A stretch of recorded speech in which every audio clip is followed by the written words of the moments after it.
Gulf కార్మికుల సంక్షేమం కోసం తెలంగాణ ఎన్ఆర్ఐ పాలసీ సాధన ధ్యేయంగా దుబాయ్ వేదికగా జీడబ్ల్యూఏసీ గల్ఫ్ కార్మికుల అవగాహన వేదిక కార్యవర్గ సమావేశాన్ని దుబాయ్లోని జబిల్ పార్క్ లో నిర్వహించారు. భవిష్యత్ కార్యాచరణపై సుదీర్ఘంగా చర్చించి ఎన్ఆర్ఐ పాలసీ గురించి మరియు గల్ఫ్ బోర్డు సాధన కోసం పోరాటం కొనసాగిస్తామని జీడబ్ల్యూఏసీ వ్యవస్థాపక అధ్యక్షులు కృష్ణ దొనికేని మరియు జీడబ్ల్యూఏసీ కార్యవర్గ సభ్యులు తెలిపారు. వచ్చే బడ్జెట్ లో గల్ఫ్ కార్మికుల సంక్షేమం కోసం నిధులు కేటాయించకుంటే ఆమరణ నిరాహార దీక్ష చేస్తామని ప్రకటించారు. ఈ కార్యక్రమంలో జీడబ్ల్యూఏసీ అధ్యక్షులు, ఉపాధ్యక్షులు Ravi Katakam, Narender, Venkatesh, Peddi Ravikumar, Chandrashekar, social media senior coordinator Pavan Sai మరియు జీడబ్ల్యూఏసీ కార్యవర్గం సభ్యులు పాల్గొన్నారు.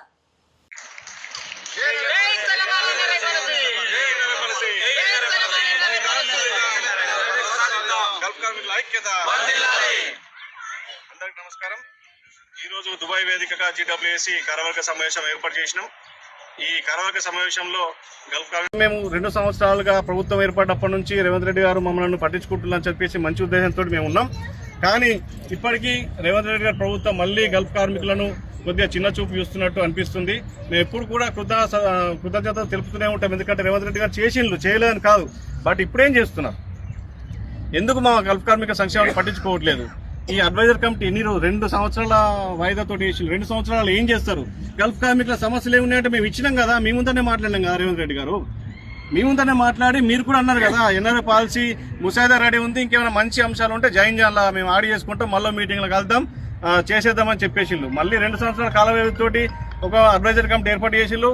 సంతోషం, మేము దాన్ని యాక్సెప్ట్ చేసినాం. వాళ్ళందరికీ కూడా మేము కంగ్రాట్స్ చెప్పినాం. బట్ ఏం చేస్తున్నారు 2 సంవత్సరాల నుంచి? మరి మీ మినిస్టర్ హోదాలో ఉన్నటువంటి పెద్ద పెద్దోళ్ళు కూడా, జీవన్ రెడ్డి గారు లాంటి వాళ్ళు కూడా ఉన్నారు, వాళ్ళు ఏం చేస్తున్నారు? వాళ్ళ సలహాలు ఏం తీసుకుంటున్నారు? ఈ organising NRI committee, adviser committee ఏం చేస్తున్నది? గల్ఫ్ కార్మికులు చాలా సందేహాలతో ఉన్నారు. ఖచ్చితంగా విత్ ఇన్ షార్ట్ టైంలో మీ నిర్ణయాలు వెలువడచాలి. అదేవిధంగా వచ్చే బడ్జెట్ సమావేశాల్లో మా ఎన్ఆర్ఐ గల్ఫ్ కార్మికుల సంక్షేమం కోసం 500 కోట్ల బడ్జెట్ పెడతానని చెప్పి మాట ఇచ్చిందో ఆ మాట నిలబెట్టుకోవాలని చెప్పి కోరుతున్నాం. ఈసారి బడ్జెట్ సమావేశాల్లో మా కోసం, ఎన్ఆర్ఐ పాలసీ కోసం, గల్ఫ్ కార్మిక సంక్షేమం కోసం ఏదైనా బడ్జెట్ లేకుంటే మాత్రం ఖచ్చితంగా మేము ఉద్యమాన్ని ఉధృతం చేస్తాం, పెద్ద ఎత్తున ముందుకెళ్తాం. అవసరమైతే మేమందరం డిస్కస్ చేసుకున్నాం. అమరణ నిరాహార దీక్ష కూర్చుండి ఎన్ఆర్ఐ పాలసీ ఎలా సాధించాలో చూపెట్టబోతున్నాం. ఖచ్చితంగా ఈసారైనా రేవంత్ రెడ్డి గారికి మేమందరం ఒకసారి దండం పెట్టి అడుగుతున్నాం. ఎన్ఆర్ఐ అడ్వైజర్ కమిటీ వేసింది, దాని యొక్క వివరాలు, రిజల్ట్స్ ఏమైతున్నాయో మీకు తెలుసు. రేవంత్ రెడ్డి గారు దయచేసి మీరు మంచి మా మనసుతో ఉన్నారు, మేము కళ్ళారా చూసినాం, మీరు చేస్తారని నమ్మకంతో ఇంకా ఉన్నాం. కానీ ఈ కమిటీ ఏం చేస్తుంది, కమిటీ సభ్యులు ఏం చేస్తున్నారు, వాళ్ళ ఆనరబుల్ మెంబర్స్ ఏం చేస్తున్నారు ఏం అర్థం కావట్లేదు. వాళ్ళ స్ట్రక్చర్ను కూడా మార్చగలిగితే మార్చి మీరు ఏం చేస్తున్నారో చేయండి. మా గల్ఫ్ కార్మిక సంక్షేమంపై ప్రత్యేక దృష్టి పెట్టాలా, ఈసారి బడ్జెట్లో నిధులు కేటాయించాలని చెప్పేసి మళ్ళీ ఒకసారి వేడుకుంటున్నాం.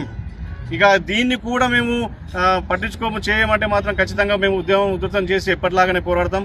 మొండి కేసీఆర్ గారి మీద పోరాడిన వ్యక్తులం మేము.